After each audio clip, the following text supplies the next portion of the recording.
சென்னை வில்லிவாக்கம் தொகுதி தமிழக வெற்றிக் கழக வேட்பாளர் ஆதவ் அர்ஜுனா தொகுதிக்கு உட்பட்ட பகுதிகளில் இறுதிக்கட்ட பிரச்சாரத்தில் ஈடுபட்டார்.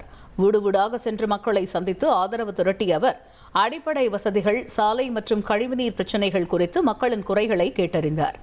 பேட்டியளித்த அவர் திமுகவின் தேர்தல் அறிக்கை வெற்று அறிவிப்பு என்று விமர்சித்தார்.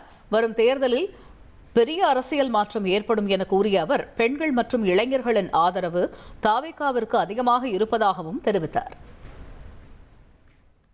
கண்டிப்பாக உறுதியாக சத்தியமாக என்னுடைய பணி அதுக்காக தான் இருக்கும். வெளிமையில் ஒடுக்கப்பட்ட மக்களுடைய வாழ்க்கையோடைய முன்னேற்றத்துக்கு தான் இருக்கும். இங்கே இருக்கிற ஒவ்வொரு வீட்டிலையும் குழந்தைங்க கிட்டத்தட்ட 2-3 குழந்தைங்க, அதுவும் பெண் குழந்தைகள் அதிகமாக இருக்காங்க.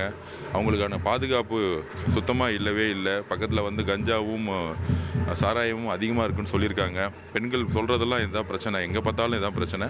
கண்டிப்பாக சாய் நகர் எப்படி சிட்கோட் நகர் மாதிரி இருக்கக்கூடிய ஒரு நல்ல இடம் இருக்கோ அந்த மாதிரி இந்த இடத்தையும் மாற்றணுங்கிறத நான் உறுதி கொடுத்துருக்கேன்.